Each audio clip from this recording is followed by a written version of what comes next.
Hello, this is George Sandman. I'm the founder and CEO of Growth Drive. And Growth Drive is a system used by business advisors to drive client profits, growth, and value. Now, we're also a community. Every week we get together to talk about all things business advisor, everything clients, cases, things we're seeing out in the world. Now, tune in here to this podcast, and you can join the conversation by scanning this QR code, passcode 867-5309. Jump into the conversation. Everyone's welcome. We're looking forward to having you. So here we go. On with the show. Hello. How are you? Good. How's everybody? Good. Hello. Yeah. Good to see you. Good to see everybody. Is it any warmer in Florida? You guys can't. You'll make fun of me. No, it's cold today. It's like, cold in Florida? You'll laugh at my cold. Where Teresa, remind me, where are you in Florida? Orlando. Okay. So northern half. It's 59 with a high of 72. Okay. Boy, that sounds freezing cold. Oh, bad. But like when we woke up, it was like 31. Okay. Yeah. But then when the sun comes out, it goes pretty fast. Quick little story. Our older son went to school in Melbourne at Florida Institute of Technology. And one day he shows up in shorts and flip-flops to classes, and there's nobody in the building. And the janitor looks at him and says, "What are you doing here?" And he said, "I'm going to school." And he walked over from his dorm, and he said, "Oh, no, we're closed. It's too cold for school." Because it was below 32 degrees, right? It was 31 like you're experiencing. He's like, "What in the hell? Like, if we closed Wisconsin schools at 31, I'd still be in second grade." Right? True. Right. He didn't even think to put on pants. He walked over in shorts and flip-flops, right? Yeah. I have a granddaughter at Tampa, and she's on the crew. And so she's out on the water at 6 o'clock in the morning. So when it's cold like this, Teresa, she is very chilly, but they work so hard for that hour. When she gets out, she said her warm-up thing is drenched. Yeah. Oh, yeah. Yeah, it doesn't take long. You're there. Those, at Madison, one of my good friends was on crew at Madison, and those guys sometimes look more imposing than they weren't bigger in size than the football players, but they're in great shape. Oh, the guys and gals who row for crew, and we have some good friends that their daughter rows for crew at Iowa. She is ripped, right? Like those guys are fit. They can't have an ounce of fat on them. Everything has to be muscle because they don't want any extra weight in that boat. Yeah, she's like 130 pounds, and they're moving her to a two-person lightweight boat this year. She was on an 8 crew, and she was the feather on the crew. Yeah, right. Wow. Sir Tim has joined us. Now we got royalty in the house. Especially early this Hey, Paul. Good morning. I was looking for a movie I was watching on Netflix about crew again. Yeah. Military veteran, Vietnam veteran who's a coach at some school that wants to beat Harvard. Yeah. So nice. Awesome. What great insights do you have for us this morning, Sir Tim? Geez, just back from Park City. Had a good week skiing there. Ooh. Sorry, I missed our call last week.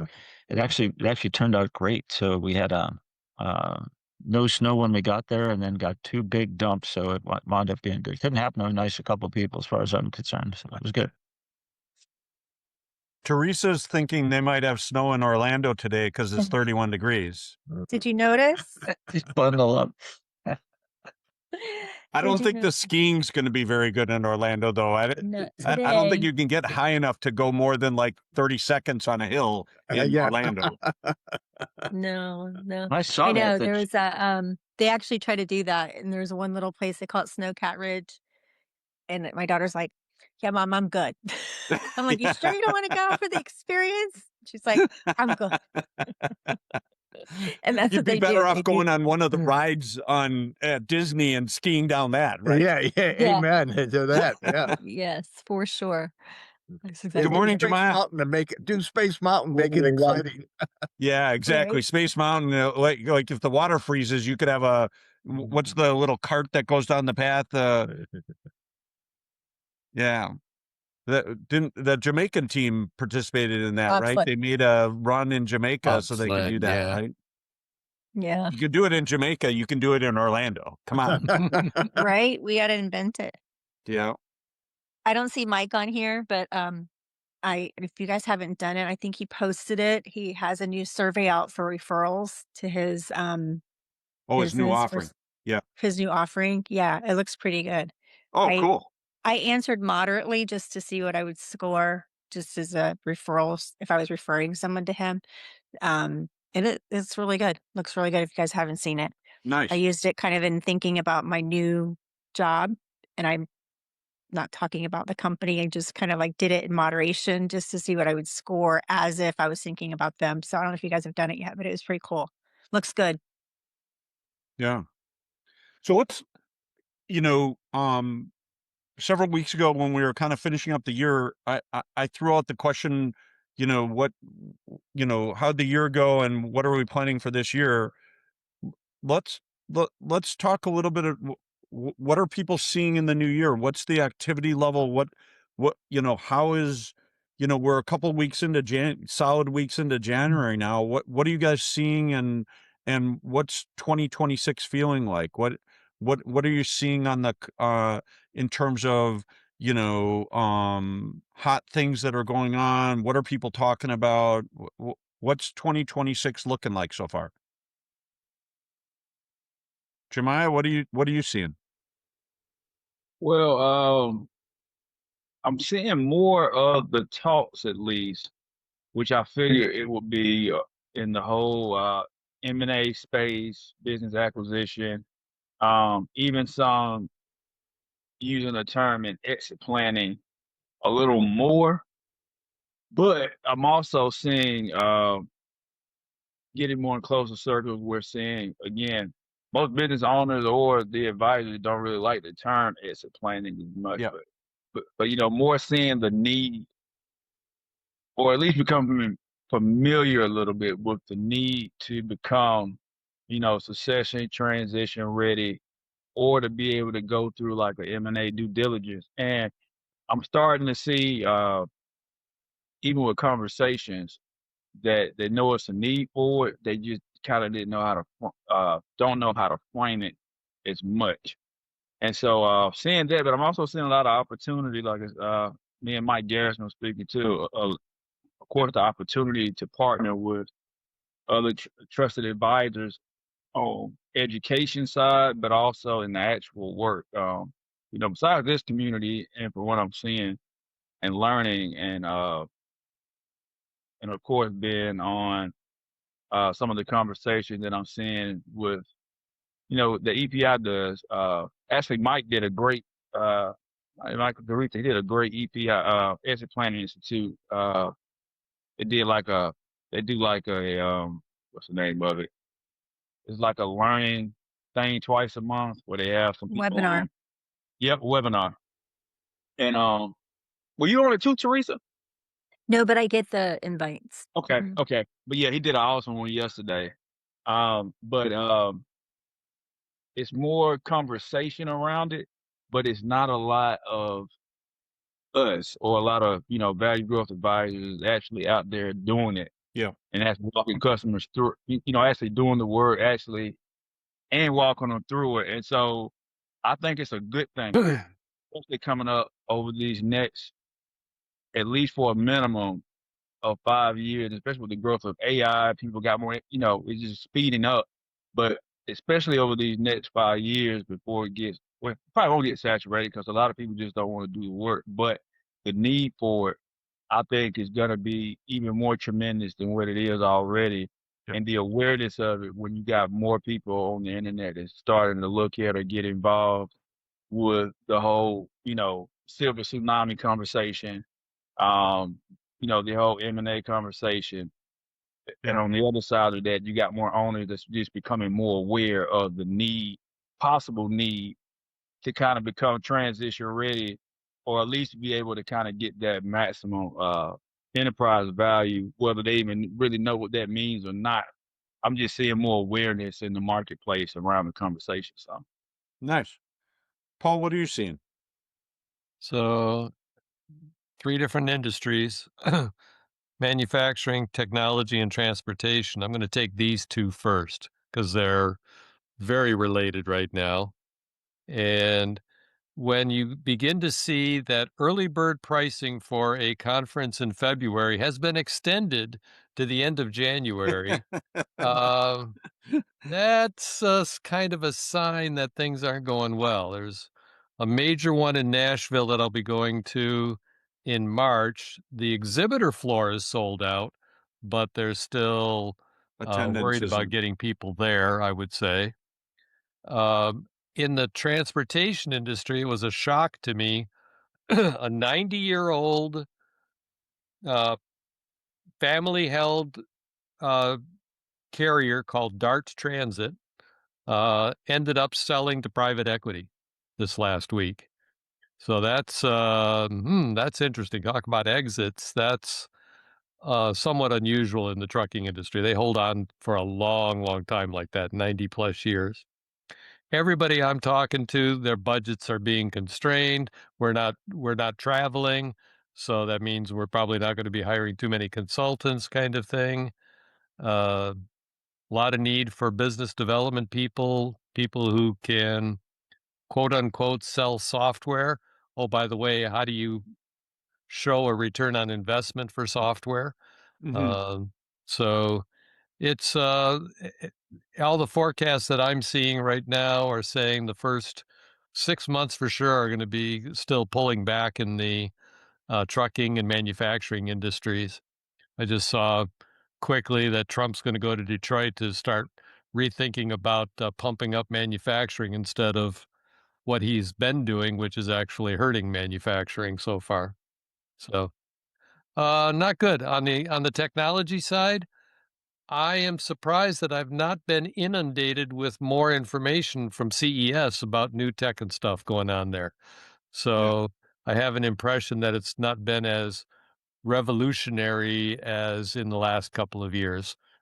Yeah. So, I uh, saw a blurb last night on something I was just reading feeds at the end of the night, and I saw a blurb on day one of CES, but it was not like I saw 10 of them. I saw one.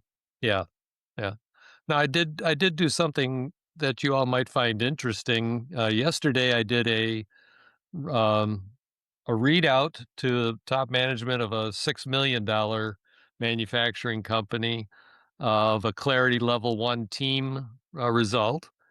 And rather than immediately going into level 2, I chose, because of the way we set up timing and their timing, I took the 2 deep misalignment items and the 5 significant misalignment items, and we did a level 2 as a team on just those 7 items. That took us over 2 hours to go through that, just 7 items. So, the first 2 hours, the meeting was going through the results of the clarity, what it means, and a bunch of other things, and then significant amount of time discussing the others items. How many Uh, people on the management team, Paul? there's just 3. Yeah. I haven't done an alignment exercise SLT alignment workshop with a team, and all of them have been 4 or 5, but I haven't done one with the team in under 4 hours yet. Yeah. It takes a while, especially if you're not just if you're trying to get the education part of it and really get the value of getting everybody aligned and figure out why you had differences and learn from that. It takes a while. It's not quick. One of the things that was interesting is the the owner, who's 86, and he's got some health problems, and his wife has health problems. He brought in one of his business unit managers and less than 2 months ago, named him the CEO of the company. And he's in his mid to late 70s, but he's a former colonel in the military. Uh, had some good positions at Lockheed Martin and things like that in the past. And he's really taken hold and started to move things quite quickly there. And so the answers he gave, he had to continue to um, discuss the fact that, well, when I started, that's what it was. But now 3 weeks later, it's a little bit different. Yeah. He was very energetic at getting a hold of things and doing the right things, but maybe 10 priorities is a bit too many, I tried to suggest Yeah. to him. Yeah. So Yeah. it was, Nine it and a was, half would be better. yeah, it was a good experience. The only thing I did not come away with that I wanted was through the reports, I missed something. I didn't find where the report automatically gives the priorities of what you should be working on. So I got to figure where I missed that and get that to them. Good. So Good. Good update. Joe, what are you seeing out there? I'm in the middle of writing my book and in working with Andy Weevil on some uh, deep analysis of what that looks like. And matter of fact, I just threw up that Biz Coach Joe is probably going to be too confining to what I want to do, so I'm going to have to put that brand up on the hook, I think. And must have exit architects. But owner dependency tax, move this along, a book, field guide, and then a cohort associated with that is kind of the current thoughts. And so Good. um, And are you so getting you guys, generally good reaction to the ownership? yeah, Dependency tax? The challenge you might have, it's a little bit hooky in that larger, more sophisticated firms are going to kind of see that as the hook, but you got to move beyond that pretty quick, like order to get or stay $1 million to $5 million range, and it's let's be honest, that comprises 85% of the population of small businesses out there. So what is it that we're trying to do? So that's kind of taking a lot of my thought space. In the limited conversations I've had, continue to see people like Paul just sort of a little bit hesitant um, to see what's going to come around the edge. I think there's going to be, I know there's going to be a significant pop in the economy with the tax implications on the refund work that's going to be happening. So I think there's a lot of, large people that are in that business where they're going to benefit from having that excess tax refunds being dropped in the marketplace are staging up for that event. So, but other than that, I don't have anything. I'm kind of internally focused right now, trying to Got it. deliver this. Teresa, what are you seeing? I'll go with how I used my survey today. Our target is medical practices that are using self-insurance. So they're self-funding their own insurance programs. The marketplace is very quiet, like October, November, December. Strategic planning is their focus. And I think that's where we continue to have the opportunity for clarity, level 1 at least. I think they're now just starting to look at their plans for next year, which is they just finished renewing, but they're already looking into next year. And a lot of people are just taking contracts that have like some pass-through rates. But if you're dealing with medical groups, they're starting to look at that pass-through rate and to do analysis on it. So that's where I'm going to try to focus the opportunity. So that's Nice. kind of what I see. They're all targeting CFOs. I'm a little like, they're probably being targeted by everybody. So I'm trying to break into some CPA practices that are local So kind of mitigate some of the rush to the CFO desk and just try to talk to their CPAs instead. Teresa, when you talk about self-insurance, are you talking about the micro insurance tax strategy where they set up a separate company?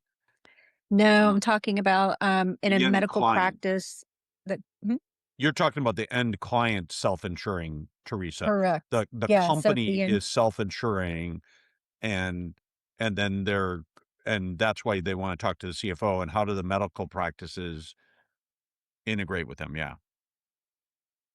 yeah, not on the tax side. So it's really just on the medical practice side, how they're running the business and where the claims are hitting them.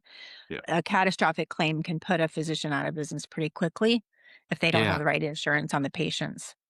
So that's what we're focusing on. Yeah. Teresa, I got a question too. What size practices are you targeting, and what are you seeing as far as, is it more like smaller groups with like 2 to 3 physicians, or they're much larger groups that's already kind of been consolidated, some that you're seeing out there or that you're targeting? Yeah, so interesting. I just started as an employee for a firm. I took a full-time job in Florida. What I'm targeting is the strategy, not necessarily the numbers right away. So I have 2 clients that I'm testing right now, Jeremiah, and then I'll get back to you because they were like, "Oh, just introduce us, get your warm network going as a Right. salesperson." But the strategy is a lot of these businesses will not disrupt. They could have 2 or they could have 20. So I can't answer your question because Right. if they don't want to go through that contract and say, "Hey, I don't want to take your pass-through insurance. I want to buy over here and leave you," that will upset the bigger operation. So strategically, I'm just now walking through those stages and those gates to say, is this possible the way that Florida healthcare is set up, and come up with that strategy first. And then, yeah, then it's like a numbers game from there. But I can't even get there yet, which is, taking up a lot of thought space right now, but Interesting. I hope to get there. Yeah. Very Very thank you. interesting. Yeah. You bet. Thanks for asking. Rick, what are you working on? What are you seeing out in the marketplace? Well, as you know, I'm a CPA, and I haven't totally dumped my individual tax client That's okay. base yet. Give us the bigger perspective, right? But I do have quite a few. I've got about 30 S corporations. Yeah. And what I'm hoping to do is, as I go through these returns, is also schedule some growth drive appointments. And I know these guys aren't true, what do I want to say? True clients that are going to grow into a $5 or $10 million. But some of them could use a part-time CFO. And the biggest challenge I had in the past was how to continue to show a return on investment that would keep them excited. And maybe you could help me with this. What I'm thinking of doing is going through and doing Clarity 1 and show them, what their weaknesses are. And because it's, they're best in class, you don't always have to say, this is what you need to get top dollar if you sell. But these are practices that would certainly help your company if we can get them implemented. And if I go through and do a value score beforehand and say, if we can go in and implement a few of these things, the value is going to go up. That's a return on investment that I could show these people. Because, some of these things are not necessarily going to bring in top line revenue, but they are improvements that need to be made into these companies. And it will give me a chance to practice the clarity. It will also let them know that I'm more involved in some of these things other than just tax returns now. So I'd love some of your feedback on that. Rick, Yeah. do you take all industries or are you targeting a specific niche? Most of it is, it's going to be professional service type firms. I've got some experience in just about every industry, But there's some, I certainly don't want to work in, which is Right. some of the smaller retail type stuff, restaurants, those type things I want to stay away with. I've done a lot with smaller contractors. I've got a couple that I'm having a lot of fun with. They are environmental engineering groups. And I've got one in Denver that's now hitting that $4 million mark this year and we're looking at, if they could push another year, we could hit 5, but it's probably going to be like a 4.4, 4.5 this year. I have to drop for a 10 o'clock, but Rick, have you ever printed Clarity One and just try to use that in your conversation in any way? I'm getting ready to. I've just finished. I've gone through all the tests and the programs, so I'm getting ready to block out a little bit of time and do the 100 question test. And the environmental group is the one I'm actually going to print out this week and see The how reason I it looks. say it is because half of, like, I would say 12 out of your 24 questions are answered conversationally without them even like putting them through survey. Right. I'm using those questions and I'm almost getting 50 to 60% of Clarity One done just by having a conversation and being interested in the business and learning about the medical practice. So that's just a little Tuesday tip for me. So And it wouldn't be that hard to do the other 12 questions with just, okay, now I got 12 questions for you. What's the answer to this one? And then you finish the whole thing. Yep. Yeah. So I'd That's just say pretty the cool. relationship part, it just comes naturally when you start understanding the questions by heart, by memorizing them. So Right. That's it's a pretty good great. idea. It's really great. So I have to drop, but it's great to see everybody. And Thanks, thanks Teresa. for hosting. I'll see you guys next week. Yep. Bye, everybody. Alrighty. Yep. Take care. Right. Rick, as a CPA, I got a question for you. Yesterday, when we were talking the business model for this company, they sell test equipment. Let's say it's a $15,000 piece of equipment that they sell, and they're looking at the possibility now that they're getting into software of changing to a subscription model where they sell a subscription and they bury the cost of the equipment in the subscription model. And I suggested to them that that might help recurring revenue, Right. but it's actually going to reduce sales in the short term because you won't have that $15,000 hit to your line for selling a piece of equipment. Yeah. The bigger issue, honestly, so I happen to be a CPA also. I don't practice in the tax area, but I'd comment also, let's say the subscription takes 3 years to pay that $15,000, right? The bigger problem isn't sure, you're going to save taxes, sure, you're going to do some other things, but the bigger problem is going to be cash flow. Now, before you build them for 15,000 and you got 15,000 within 60 days, now you're going to get 15,000 over 3 years. Now you got to have many more sales of recurring revenue to be able to sustain your cash flow. That'll be the bigger problem, honestly. That came up. And then also, who gets the 1 year depreciation credit? Do they get it, or does the guy with the subscription get it? Can't be the guy with the subscription, right? Well, actually, with new leasing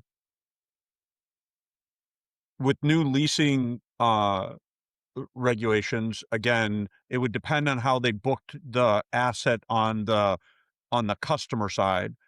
If they're not truly selling the item, then the owner, the OEM gets the depreciation because that's what I expected. So now the buyer doesn't get the benefit of that. So it was kind of enlightening to me that you can actually mess up your financials tremendously by going to a recurring revenue approach to your business model if you're not really careful. Yeah. So yeah.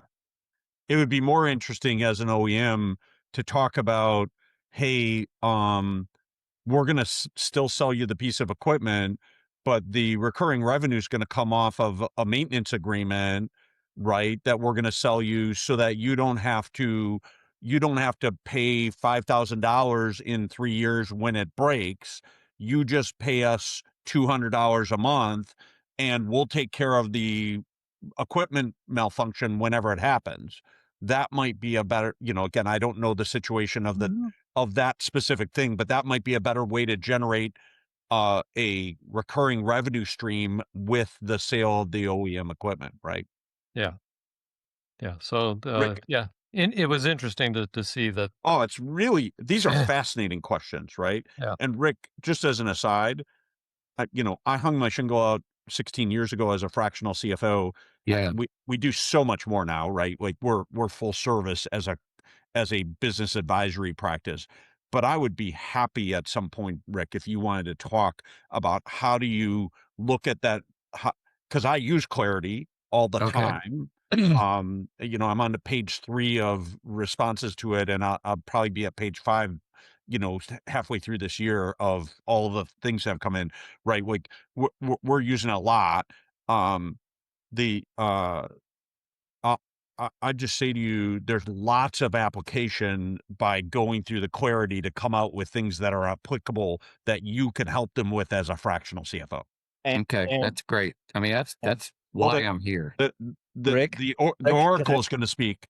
The Oracle. And guys, I can only be on for a couple minutes. I just finished a meeting. I'm in Denver, having a fantastic business trip and traveling back. Rick, take Clarity. If you complete level 1, better level 2, even partial level 2, feed it to Claire and say, okay, here's what the services I provide. Here's the impact I want to have on my client. However you verbalize it. By the way, are you guys dictating into Claire now? It's the best. And then upload the report and hit go. We have the architecture right, by the way, guys. I'm going to meet with the engineers. They're pinging me here in a little bit. We have the architecture right for moving Claire, for actually opening her up to you guys, so that she's right inside Clarity. Yeah, inside Clarity. That's awesome. But Rick, right now you can take that level 2. We're busy onboarding a large accounting firm. Yeah. And I created use cases for each of their service lines. They want to do this with their service lines. It's really cool. But Rick, Claire is crushing. Got to read every word, right? Everyone, right? You have to read every word. It's a really smart intern. Yeah, it's because AI. Yes, it's AI. What's interesting, I think we talked about this a little bit last week. I won't take over the conversation. I'll stop. Sorry. Yeah. So Rick, my other suggestion is find somebody in this community that you want to partner up with who can wrap around you and do the other services, because then you can go to the client and say, I can do these things, but I can get you these other things that you need help with. And now the client sees you as a conduit to get everything they need.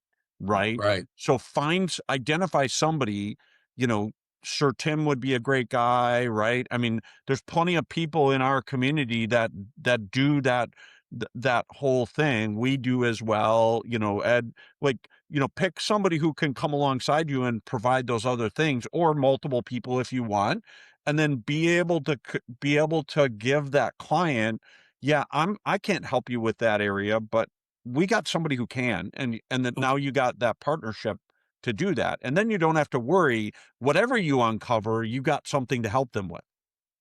Yeah. One of the things I picked up in the course is to stay the peer of the CEO. And I got to be careful of saying, oh, I can do that accounting project and get sucked into that. Then I'm the bookkeeper guy, not the peer. Amen. Yeah. Amen, Rick. Yeah. Stay at the. I just had ChatGPT write me a scope for fractional CFO, because I'd never really formally written a full blown scope of that. Like I'd always just said, I'll do your fractional CFO. And somebody wanted me to present it, and they wanted me to present it and argue why it's worth value. So I leaned into AI and said, okay, let's write a scope document and say all the things that would be included and excluded, by the way. And I clearly excluded all the bookkeeping aspects, right? This is not included. I'm not doing that.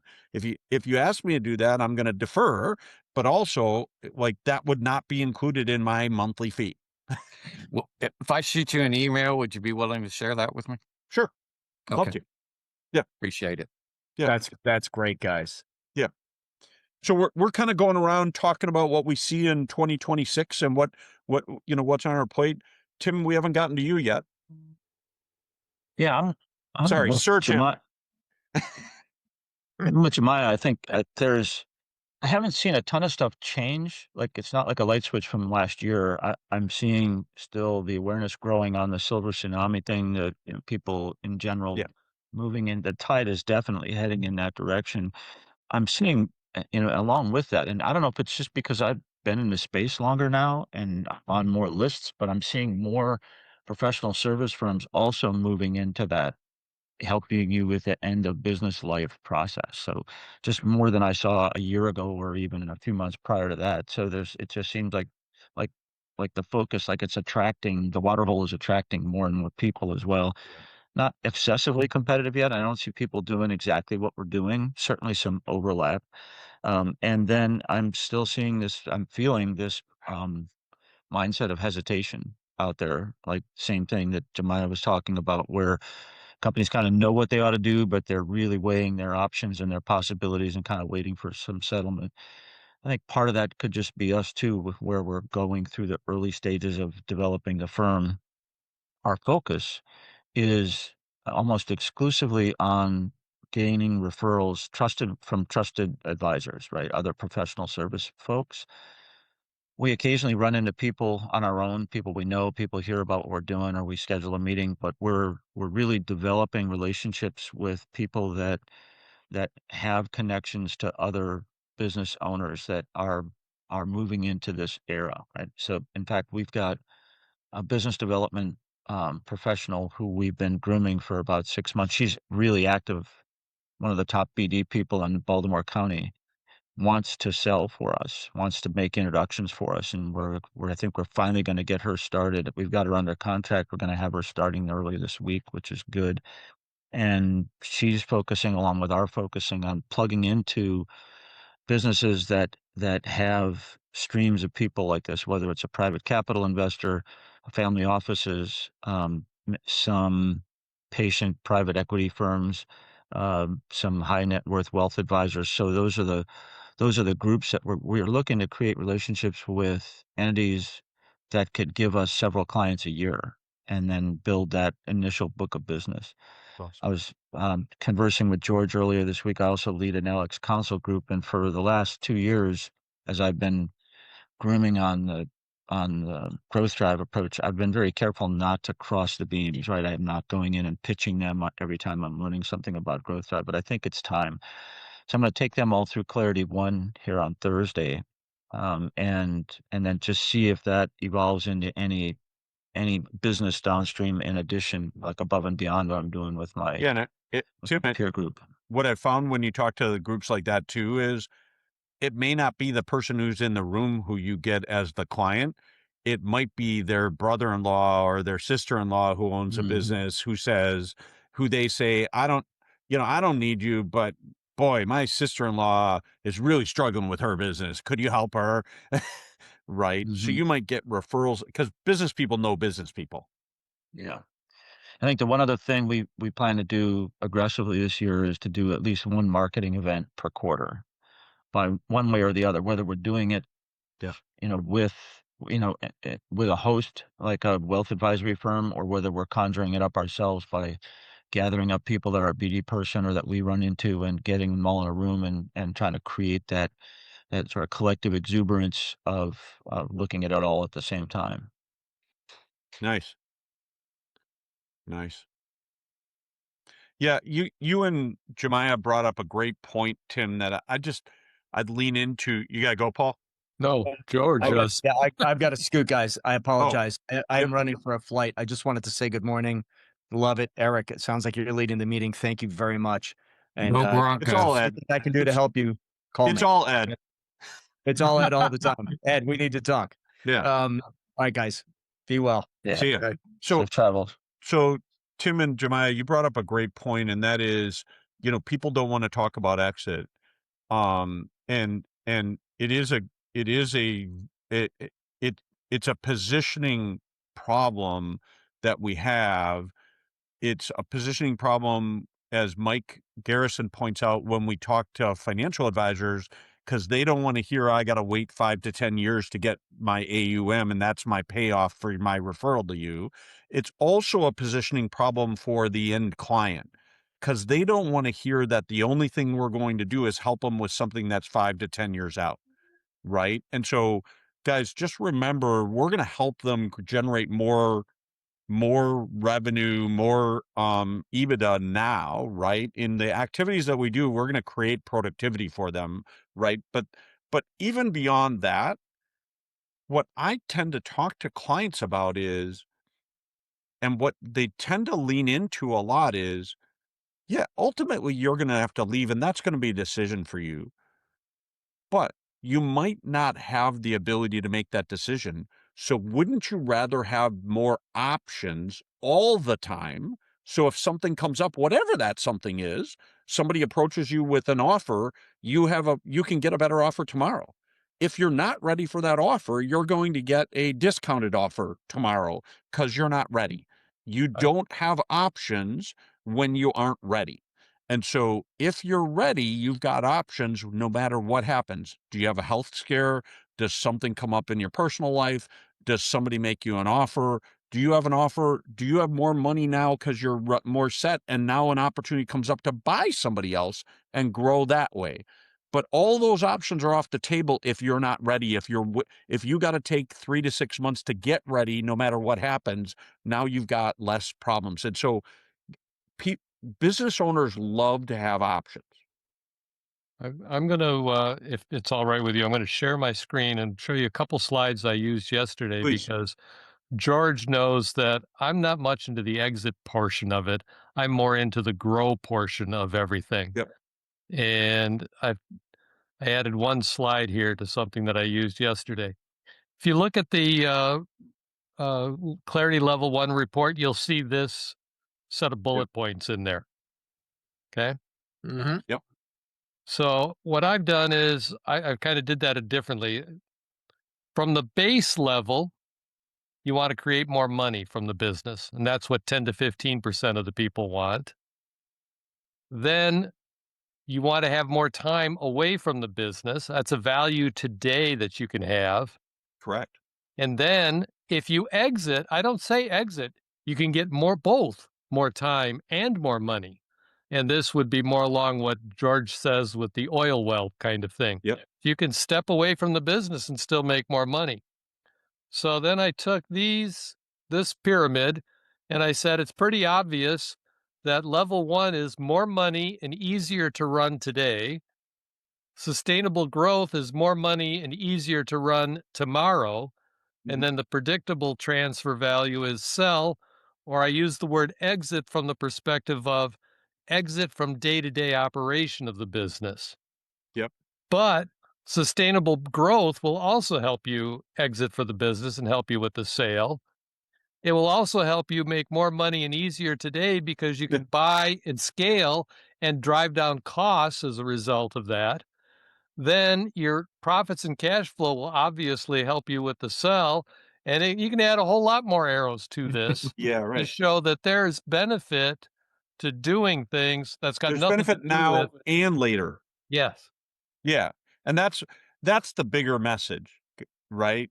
That's what we need to remember, guys, is don't be pitching the long-term message, because most people aren't good. Look at weight loss in this country. Most people aren't good at the long-term weight. Sorry for the pun. They aren't good at the long-term message. They're better at the what I get now. Right. And we haven't talked to you. What are you seeing? Well, right now I'm doing statistical inferences to how many clients of various attorneys are going to die this year, so I get some year-end end of life valuation work on them. What I did is I got my Ouija board out and said, last year I did 5, maybe I'll do 3 to 7 this year on the average. The attorneys and I joke when we sit together because they said none of these were planned, but they occur. And often it interrupts the process of the business. Yeah. Because in almost none of, I didn't do a single one where I was valuing 100% because they were going to have to do something with it. It was a fractional ownership left, but then that was going to impact the operations of the business. Probably the worst one was a 50-year-old dying, and his 54-year-old brother had to take over the business to run it. And the two of them had been, I don't want to say evenly, but at least 60-40 running the business. And the thing I jumped on the surviving brother on is, what type of insurance do you have on you that's protecting your family now that you have the responsibility of Now you're the sole owner. What happens if you go away? Well, what really amplified it is he flies his own plane, and he doesn't and he lives in Northeast Ohio, and he flies into adjacent 2-state away or 3-state away businesses, often going up into Michigan and over into Minnesota for work. And I said, you've got such a high risk. And so I asked his controller to pull out what the insurance coverages were. They had $1 million insurance only on his life. And the business, when I valued it, was worth $18 million for the gross. And the biggest thing is, of course, all that goes away. All that goes away because he's the number one. He and one person are the salespeople for the company. Yeah. And it's multi-month contract manufacturing. The good thing is, from a safety standpoint, is that he wasn't flying into Canada, because then he'd really be in trouble. Those Canadians up there are trouble. The geese are the worst. Well, and the irony is that most of his product gets shipped on trains to the site of to the customer. So he flies there to talk to him, but he ships it on train. Yeah, he's got a backyard siding on his property that goes through the building that they do some manufacturing. So they open it up and they can come in, pick it up, and drop it right on a flatbed and take it and let it haul right out. Sweet. So very unique niche. The other thing I'm talking to is I've met with 3 financial planners that I haven't done any work with in the last 2 years, in the hopes that I can resurrect some relationship and get them thinking about where I fit in to it. One of them is a New England-based person with that international exit group that's reconfigured again, and with a new organization joining together. And then the other one is an EPI guy that I don't know what he's doing or how he's doing, but he knows he needs some help, and he's afraid to let people into his book of business. Yep. And I'm trying to assure him that we don't take any business. We're not interested in doing any of what he does. Right. And I said, we don't even have any licenses to do what you do. So I want you to forget that. Yeah. And then I'm working on a large group that's doing that does primarily 401k work, and trying to get some opportunities to work with their clients. Nice. So total different market strategy and options than everybody may be looking at. But one of the things I looked at, and BEI was talking about, and Anna Haliberto is probably one that's highlighted it especially, is that with my business valuation work, a lot of people can take advantage of it. And because I'm doing work in Florida, I'm doing work in Texas, I'm doing work in Wisconsin, uh, when I do valuation, because I don't have to go there to see the building. Yeah. Valuation does not require I have to see the building. Yep. Nice. Paul, I see you're sharing in the Yeah, I chat wish all the there was slides. an easier way, but this is working. Yeah, cool. Thank you. Yeah. Yep. Cool. Should we it's 25 after. How about we go around real quick? What are some takeaways? Rick, what's a takeaway from today? Keep coming to this group. Keep coming to this group. I love that as a takeaway. George even loves that as a takeaway. So good. Good. That means you're getting value, which is what this is all about, right? That's why we get together. I'm an Great. old dog learning a lot of new stuff, and I love it. So Yeah.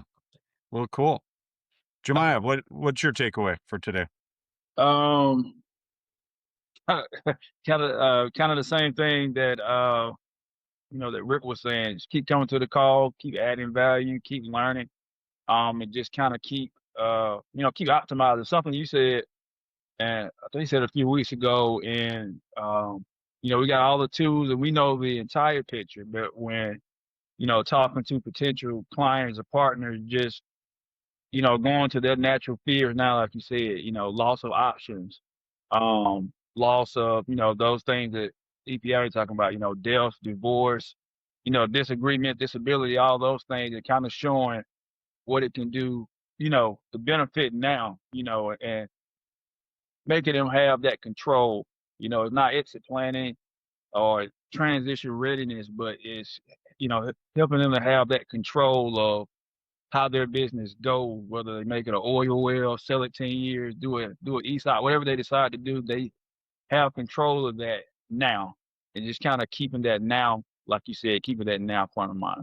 Right. And to Paul's point, you got to lean into who they are. If they're true entrepreneurs and they're risk takers, they're going to be focused on growth and they're not going to be focused on protection. Then don't talk to them about an insurance policy of options. Talk to them about how you're going to help them grow. Right. If they're about protecting what they got, then you go to the insurance side and you say, hey, let's make sure you have options and let's make sure you can do these things. Either way, you're going to get to the same solution, but you got to lean into what they're motivated by. Right. So it's a different message for different people. Joe, how about you? What's your takeaway? Teresa said something earlier that I thought was really spot on, and I think it's the intuitive nature of women to be able to be better listeners than us, right? And I look back, going through the BEI training right now with Fletcher and their approach to it, and they have this ownership based ownership based planning. It's not exit planning per se. The way it goes, it's a half an hour meeting. And Ed and I've been through some pretty clunky clarity meetings when you're trying to include other people and get consensus around is a 3 or 4. And, it's just like, does that really matter? And we spent a lot of time there and in debating, 2, 3, or 4 versus what Fletcher will do is they'll have the 24 components of their program. Maybe it's less on 18. He has a series of questions, and then from there, he answers the question for the owner, produces a report about a week later, say, did I hear this correctly? Right? So we drag these owners through this conversation, which they really, one is that it's a fairly heady thought about their leadership team, whether it's a 3 or 4. And so tick, tick, tick, tick, next question. So are we doing a disservice by including them too deeply into the regiment of the answers versus getting a close enough for government work solution, then rehashing what you heard, and we're being very sensitive to the time that they're required to be involved in this. So maybe we're overthinking it engineering wise. George was, just, I'm wondering if there's a better way that we can kind of be more, going back to Teresa's comment, conversational about the 24 pieces and get our answers, but not necessarily drag the customer through a specific knothole related to, whether it's 3 or 4. I just think that process is kind of clunky, and ultimately what we want to do is kind of get it go enough moving you want to get to that next appointment. Really, the objective is not to get it defined. So that comment, long answer, but it really was I continue to had process that through my entrepreneurial head and saying, what are we doing here? What we're we're forcing something that may be just more of a natural conversation. We can get a report. Did I hear you correctly? Let them correct us, but Yep. I don't know. Just a direction thought. How do It's we make it interesting. more conversational? I see that a different way, Joe. I use that conversation about 3 or 4 to draw out why would you think it's a 3 or 4, and the information that comes out in the 3 versus 4 helps me to understand where their mindset is. And I'll often say to them, "Look, I don't think you're a 4, and here's why." Right? You could be a 2 or a 3, but you're not a 4, and here's why. Right? But I'll let them wrestle with that 3, 4 for a little while and continue to ask questions, because the information you get out of that is invaluable. Mhm. Right? Absolutely. Right. But you're right. Whether Oh, there are 3 or 4 in the end doesn't matter as much as getting them to really wrestle with it, and the information you get out of that to understand what the criteria they see as. It tells you 2 things. Do they even understand the question right. fundamentally? And 2, what do they know about their organization, and can they articulate it well, and do they even understand? When we do SLTs, when I do SLTs, you often find that the people who are answering it who aren't the owner don't understand the area they're answering on. And so, right, there's a lot of educational components, but I Um, hear you loud and clear, Joe. well, it's like, the South Pacific. It's the song, marry the man today, change his ways tomorrow. Yeah. You know, I like a good and we musical. we just put all sorts of roadblocks in the way of us engaging. In reality, is you know, we got to go to their hot button. And I just had a recent experience where owner was like, sales, sales, sales, and we were like, yes, but you got all these other, you build the sales, you got all the production problems behind it, but you know, we Yeah. got to go where the owner pain is, No, and for they're sure. the only, For sure. so You're in their trust by doing what they want you to do, but you also gotta, you also gotta at the same time be helping them understand that that's creating some other problems. yeah. And then Paul's comment about the repeatable, annuity. It's like, what did we just create from mushing everything Did to we annuity fix based? anything, or did we break more things? Yeah. Yeah, that cash flow piece. Okay. Well, that was fantastic the way Paul was able to bring that up. You immediately have a high degree of trust built now, Paul, what you've probably had before, but it's like, you know, here's what the book says, here's the implications, and then here are the 10 things could go wrong, and we just have to make sure that only, minimize that. But it that is just that's what we bring, is that the implications of trying to meet the market needs for a repeatable process. Nice. Thanks, Joe. Paul, takeaways? I'm thankful for Eric and Rick confirming my initial thoughts on moving from product sales to leasing or subscriptions with equipment included. Be careful. Yeah. Well, know what you're trying to accomplish and make sure you don't break it while you're trying to accomplish. Yeah. Right. Yeah. It was a great point. I agree with Joe. That was a really great discussion, mini discussion in it. Good. Ed, what was your takeaway? I think the occasionally talking on those technical things helps clarify for everybody issues that we hear and we don't think about as being really that challenging. But not everybody's a CPA, and it's got to make us aware. And Joe and I worked on a client where his strategy to not pay taxes is to go do a whole bunch of purchases in the month of December so he doesn't have to pay tax. Well, the problem is that he then creates a long-term liability that he's going to have to installment sale, if you will, pay off. And then then he'll get into a cash flow crunch. So he can't pay taxes. So he buys more equipment to lower the taxes. So he doesn't need to pay any. The But tail's wagging the dog. Monthly cash demand instead of relieving what's the real challenge, which is lack of profitability. If you don't get profitability, you got problems with cash flow. Yeah, hey, Ed, paying down my profits in December works for me as a consultant that never plans to sell. Yeah. Awesome. Tim, what's your takeaway? I love those slides that Paul did. That just takes that conceptual model of the 3 dimensions of growth and turns it into something that the owners can see and taste right now. So more money easier today, more money easier tomorrow, and sell and exit. So thank you. I'm so grateful for that. That's just a great extrapolation of what we've got now. That's going to make it even more tangible, maybe even irresistible for people taking a look at that model. Thank you. Irresistible. Wow.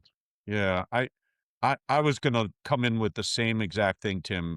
I love when we can tie something we already have to and help the owner understand it in their terms. Right? The model of the 3 dimensions is good on itself for its own reason, but now we've taken that model and tied it into what the owner's motivations are. That's awesome, right? And I think that was my big takeaway, Paul, is I loved seeing that. That made me think about some ways I could present it even better than I am right now. Cool. Thank you. Yeah, and Paul, guys, I'm working on a couple of guys to be on your podcast too. I'm going to be seeing them on Thursday. So thank you for the invitation. Okay. Welcome back. My whole group is manufacturing and distribution. Yep. You're welcome, Joe. Yeah, I've been listening because this is meeting 2 for you now, right? Yeah, at least. Yeah. Well, I mean, back from the conflicting meeting you had. Yep. All right. Well, take care, everybody. happy Tuesday to everyone. We'll see you next week. All right. Take care.